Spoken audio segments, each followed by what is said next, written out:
साथियों, कांग्रेस जहां रहती है वहां विकास हो ही नहीं सकता। कांग्रेस ने ना कभी गरीब की परवाह की और ना ही कभी वंचितों, शोषितों, युवाओं के बारे में सोचा। मोदी ने पिछले 10 साल में लूट की इस बीमारी का परमानेंट इलाज कर दिया है। मोदी ने इनकी लूट की दुकान का शटर गिरा दिया है। मैंने जांच एजेंसियों को खुली छूट दी है। पहले 100 दिन में भ्रष्टाचार के खिलाफ बीजेपी सरकार और भी बड़े फैसले लेने जा रही है। आप याद करिए, कितने दशकों से हमारे देश में जोड़ तोड़ वाली सरकारें चली रही थी। गठबंधन की मजबूरियां, हर किसी के अपने स्वार्थ, इस सब में देश का हित पीछे छूट गए थे। कांग्रेस के समय में गांव, गरीब, किसान, मजदूर, महिलाएं, युवाओं, इनका जीना मुश्किल हो गया था।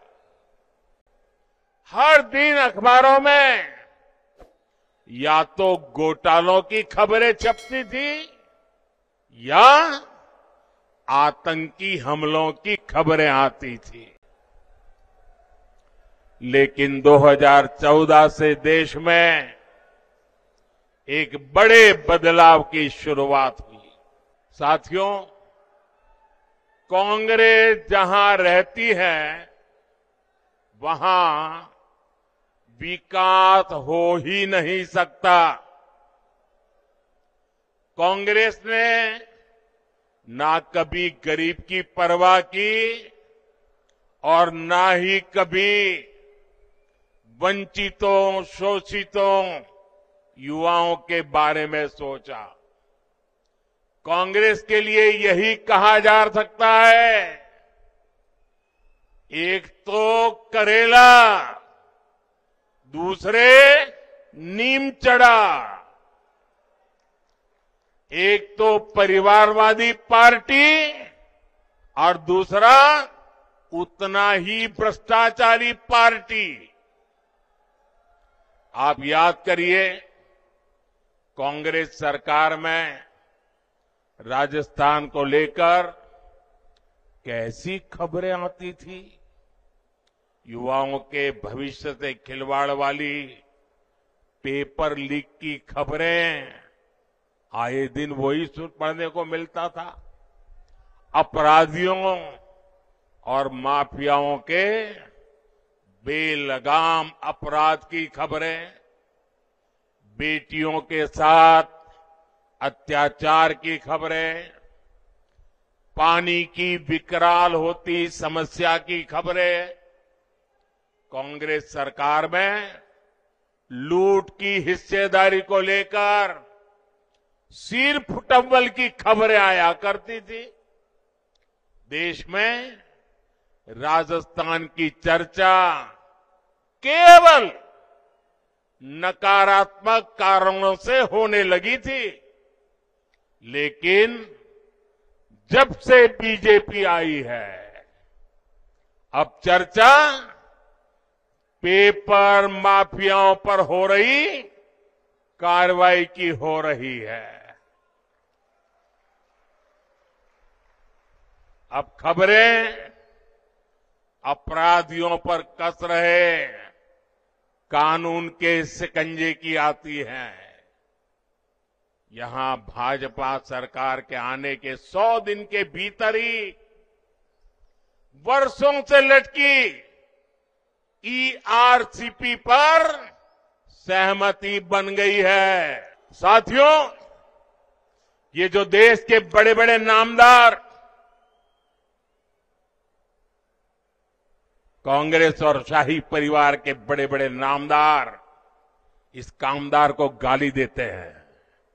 वो नामदार है, शायद गाली देना उनका वो अधिकार मानते होंगे। ये कामदार ऐसा है जो हर गाली को पचा जाता है। साथियों, ये मोदी से इसलिए नाराज है क्योंकि मोदी आज देश के गांव गरीब के साथ चट्टान की तरह खड़ा है। जनता के पैसे को लूटना ये लोग अपना खानदानी हक समझते थे। मोदी ने पिछले 10 साल में लूट की इस बीमारी का परमानेंट इलाज कर दिया है। मोदी ने इनकी लूट की दुकान का शटर गिरा दिया है। भाइयों बहनों, हमने जांच कराई तो पता चला कि कांग्रेस ने 10 करोड़ से ज्यादा ऐसे फर्जी लाभार्थी बनवा कर रखे थे जिनका कभी जन्म ही नहीं हुआ था, पैदा ही नहीं हुए, लेकिन योजनाएं उनके नाम पर चढ़ जाती थी। यानी 10 करोड़ फर्जी नामों पर आपके हक का हजारों करोड़ रुपया सीधे कांग्रेस के बिचौलिए के पास जा रहा था। मोदी ने ये खेल बंद कर दिया। मैंने जांच एजेंसियों को खुली छूट दी है। आपने देखा होगा कांग्रेस के एक सांसद के यहां से 300 करोड़ से ज्यादा नगद, आप कल्पना कर सकते हैं जी, 300 करोड़ रुपए नगद अलमारी में ढेर के ढेर पड़े थे और पकड़े गए। टीवी पर आपने देखा होगा। आप हैरान हो जाएंगे, ये बैंक के पास नोट गिनने के जो मशीन होते हैं ना, मुझे कितनी बैंकों से लाया, लेकिन मशीन थक गए गिनते गिनते, मशीन बंद हो जाते थे, पैसे निकलते ही जा रहे थे। कांग्रेस का घमंडिया गठबंधन मोदी से परेशान है, इसलिए चिढ़ता है, गुस्सा करता है, गाली देता है।